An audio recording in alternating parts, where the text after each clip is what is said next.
किसान भाइयों, आप भी अगर धान लगा रहे होंगे और धान में आपका ग्रोथ कोई प्रकार का नहीं दिख रहा होगा, अगर वो 30-35 दिन का हो गया होगा, आप तब पर भी कितना भी खाद दे दिए होंगे, ग्रोथ नहीं आया होगा। अगर ऐसे तो ग्रोथ आ ही जाता है अधिकतर वो खेतों में, लेकिन कहीं कहीं ऐसा देखा जाता है कि वो पीलापन की समस्या हो जाती है या पतला हो जाता है। ये सब उसका माइक्रोन्यूट्रेंट और एंटीऑक्सीडेंट नहीं की कमी होने के कारण होता है। उस पर एक दवा बताएंगे, वो दवा आप डाल दीजिएगा, उसके बाद वो ठीक हो जाता है। ऐसे तो बहुत सारा उसमें केमिकल का ज़रूरत होता है, एंटीऑक्सीडेंट उतना ज़्यादा ना हो पाने के कारण आपको देखिएगा उसका ग्रोथ ही नहीं हो पाता है। और बहुत सारा कंपनी तो इसका दवा बनाती है, और ऐसे तो बहुत सारे कंपनी ये भी करती है जो ग्रोथ रेगुलेटर के काम करती है। लेकिन ऐसा आप एक दवा लीजिए जिससे सभी किसान भाई उपयोग किए होंगे। ऐसे तो बहुत सारा दवा ऐसा भी है जो अधिकतर किसान करते हैं, कभी कभी वो मतलब इतना ज़्यादा कर देते हैं जो ज़्यादा मात्रा में करने के कारण भी कभी कभी वो दिक्कत का सामना करना पड़ता है। इसलिए आप कितना खाद दें ये भी हम बताएंगे। और ऐसे तो देखा जाता है धान का फसल कहीं 20 दिन का है, कहीं कहीं अभी लगाना ही चालू हुआ है और लगा लिए हैं, मतलब अंतिम वाला फसल है। अब तो जो लगाना है वो अंत वाला लोग लगाते हैं, जैसे मानसून का इंतज़ार करके मानसून के सीज़न में लोग लगाते हैं। लेकिन ये तो फसल है 150 दिन वाला और 120 दिन वाला, जिसका 30-35 दिन, अगर 150 दिन वाला का 30-35 दिन तो कोई बात नहीं है। लेकिन ये 120 वाले में तो बहुत दिक्कत हो जाता है। 120 वाले में तो अभी ही सारा चीज़ें करना पड़ता है। अगर 35 दिन तक वो ग्रोथ नहीं पकड़ा तो बाद में क्या होगा, तो इसके लिए क्या दवा लगाना चाहिए जिससे ज़्यादा से ज़्यादा ग्रोथ पकड़े।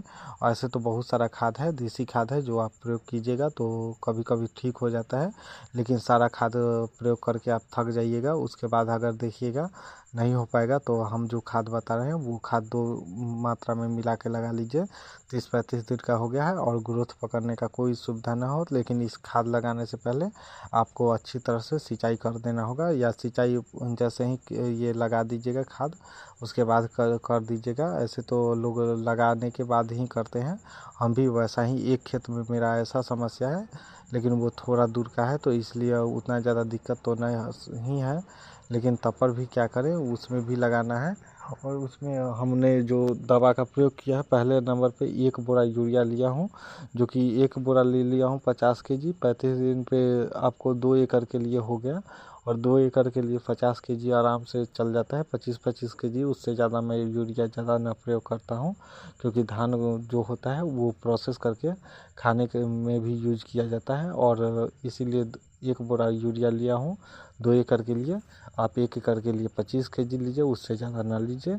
और उसमें आपको ठाकर कंपनी का आता है साइन जी करके, वो प्लांट ग्रोथ रेगुलेटर होता है, वो आप ले लीजिए।